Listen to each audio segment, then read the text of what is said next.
Assalamualaikum dan salam sejahtera. Saya Nur Haslindawati binti Abdul Rahman, 826936, dan bersama sahabat saya Nakibah Nokma binti Ramli, 826936, di mana video ini membincangkan berkaitan isu penggunaan alkohol dan pemandu mabuk serta sistem keadilan jenayah. Isu pemandu memandu dalam keadaan mabuk adalah topik hangat yang dibincangkan sejak kebelakangan ini. Kemalangan boleh berlaku tanpa mengira masa. Tetapi, jika insiden yang berlaku atas kesilapan dan kecawayan pemandu itu sendiri sehingga menyebabkan nyawa individu lain melayang, ia bukanlah satu perkara atau isu yang boleh dipandang remeh. Akibat sikap pentingkan diri pemandu mabuk yang merasakan bahawa diri mereka tidak mabuk padahal sudah meneguk berbotol-botol maupun bergelas-gelas alkohol, banyak kes kemalangan telah berlaku. Tambah menyedihkan lagi, ia melibatkan kehilangan nyawa individu awam yang tidak bersalah.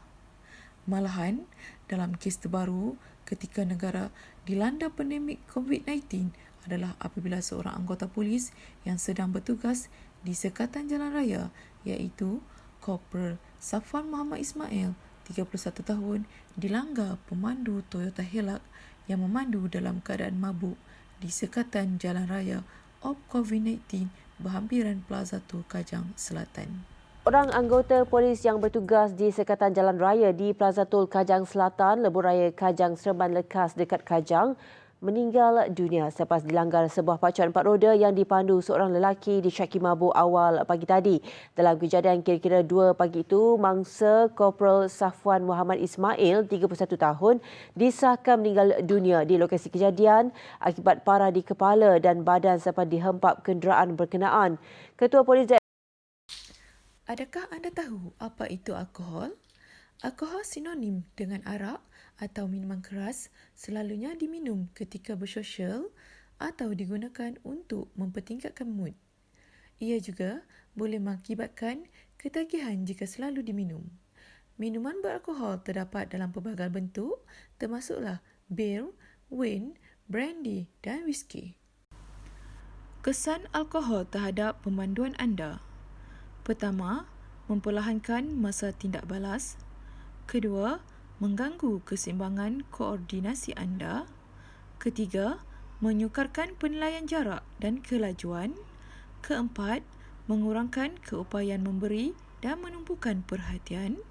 Kelima, menyebabkan penglihatan kabur dan pendengaran kurang jelas. Dan keenam, menyebabkan anda terlebih yakin dan mudah mengambil risiko.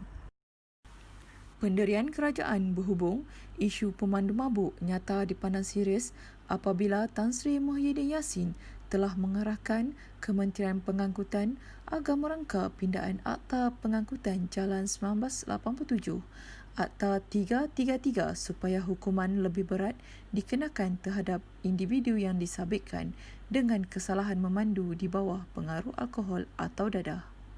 Perdana Menteri berkata beliau memandang berat bilangan kes kemalangan jalan raya akibat pemandu mabuk yang dilihat semakin membimbangkan sejak kebelakangan ini.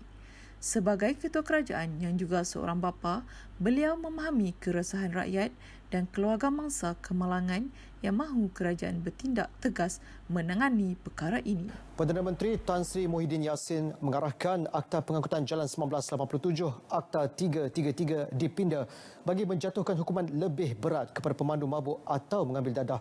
Kes kemalangan maut berkaitan pemandu mabuk semakin meningkat dan mencetuskan kebimbangan rakyat jika tidak ditangani segera. Pindaan Akta 333 itu bakal dimuktamadkan pertengahan Jun sebelum dibawa ke Dewan Rakyat untuk dibentangkan. Perdana Menteri mengulas isu pemandu mabuk di akaun Facebook miliknya setelah menilai statistik dikeluarkan Polis Diraja Malaysia PDRM berkaitan pemandu mabuk.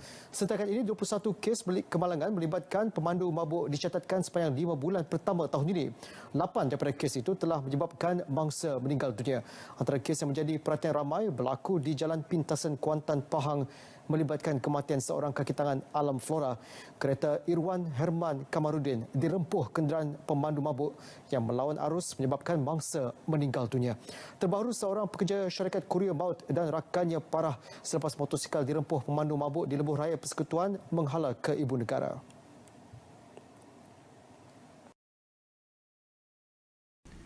Pencegahan isu pemandu mabuk.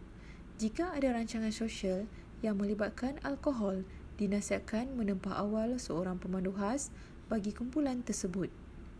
Sikap pemandu sendiri haruslah bertanggungjawab untuk tidak memandu setelah mengambil minuman beralkohol dengan meminta seseorang untuk menghantar anda pulang dan gunakan teksi atau pengangkutan awam. Mencadangkan agar pihak kerajaan menurunkan ambang BSC kepada yang lebih rendah daripada tahap 0.08% sedia ada untuk mengurangkan risiko pemanduan berbahaya dan membawa maut. Hukuman pemandu mabuk memperuntukkan hukuman penjara antara 3 hingga 10 tahun dan denda antara RM8,000 hingga RM20,000 jika disabit kesalahan mengikut Seksyen 44(a) Akta 333 kerana memandu di bawah pengaruh alkohol atau dadah dan melibatkan kematian. Hukuman sama terpakai bagi individu jika disabit bersalah mengikut Seksyen 44(b) Akta 333 kerana memandu dengan kandungan alkohol dalam badan, nafas, darah atau air kencing melebihi had yang ditetapkan dan menyebabkan kematian. Seksyen 45(a)(1) Akta 333 memperuntukkan hukuman denda antara RM1,000 hingga RM6,000 atau penjara maksimum setahun jika disabit kesalahan kerana memandu, cuba memandu atau menjaga kenderaan ketika mabuk. Polisi negara lain terhadap pemanduan mabuk yang menyebabkan kematian. Bagi negara Thailand, pemandu mabuk yang mengakibatkan kematian pengguna jalan raya lain perlu diwajibkan membayar pampasan kepada keluarga mangsa bagi menjamin kesinambungan hidup selepas kehilangan insan tersayang. Bukan sahaja membayar denda, malah turut perlu membayar sagu hati wang tunai kepada setiap keluarga mangsa. Bagi negara Singapura, ia menetapkan pesalah kali pertama dikenakan denda RM20,500 bersamaan dengan $5,000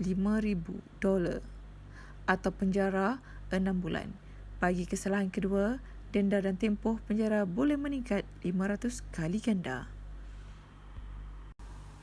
Manakala di Taiwan, pesalah dikenakan hukuman paling berat yang menyebabkan kematian dengan melaksanakan hukuman gantung sampai mati. Kabinet negara itu meluluskan satu draft pindaan terhadap kanun kesisaan yang akan menjadikan kesalahan menyebabkan kematian ketika memandu dalam keadaan mabuk sebagai kesalahan bunuh. Namun, hukuman tersebut menjadi tentangan hebat daripada kumpulan hak asasi menyebabkan ia belum dapat dilaksanakan. Bagi Rusia, ia menggantung lesen mereka selama-lamanya.